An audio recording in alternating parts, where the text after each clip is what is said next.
On the evening of August 15, 1971, millions of Americans settled in front of their television sets, unaware that history was about to change forever.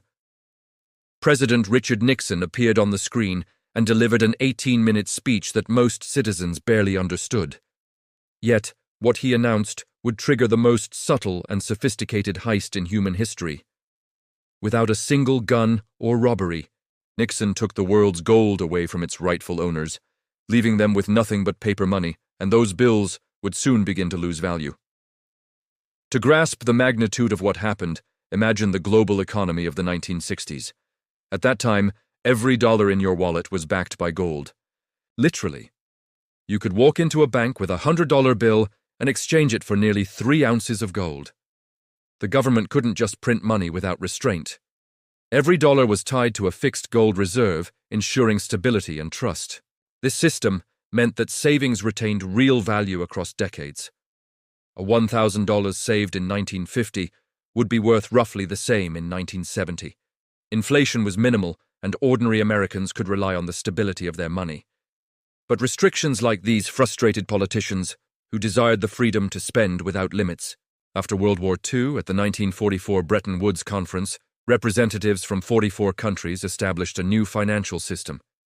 The US dollar was pegged to gold at $35 per ounce, and every other currency was pegged to the dollar. The world trusted the US, which held roughly 20,000 tons of gold, about 2/3 of all the gold on Earth. The dollar became the foundation of global trade. For years, this system worked. But by the late 1960s, reckless spending by the US, funding wars, space exploration, and domestic programs created a dangerous imbalance.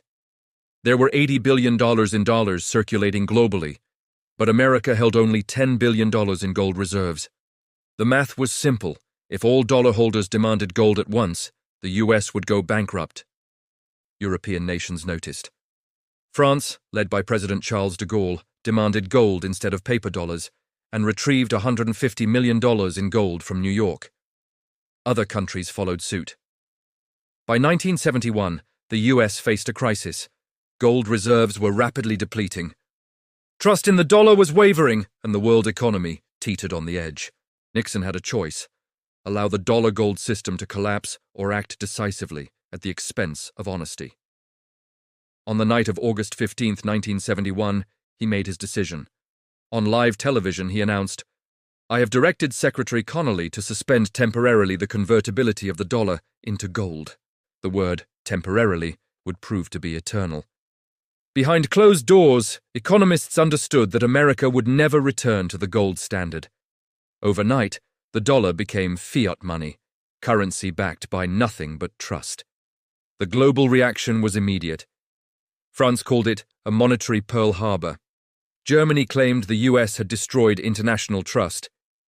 European markets panicked, exchanges closed early, and some nations explored alternatives. But the dollar was already too deeply embedded in the global economy. By 1974, a secret agreement with Saudi Arabia ensured that oil would only be traded in dollars, establishing the petrodollar and cementing US dominance. For everyday Americans, the consequences unfolded slowly. Inflation surged. Prices for food, housing, and fuel rose dramatically. Savings lost value, while gold skyrocketed from $35 an ounce in 1971 to over $600 by 1980. Those who held dollars saw their purchasing power crumble.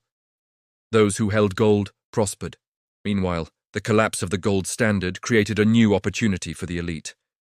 Banks, corporations, and investment funds accessed cheap, virtually unlimited money. Real assets were purchased with printed dollars. The financial sector ballooned, wealth concentrated in the hands of the few, and economic inequality exploded. In 1970, the top 1% owned 31% of US wealth. Today, they control even more. CEOs now earn hundreds of times more than average workers. Without a gold anchor, economic bubbles became inevitable. Crises like 2008 and the 2020 pandemic saw the Federal Reserve flood the economy with trillions of new dollars, boosting short-term recovery but accelerating long-term inflation.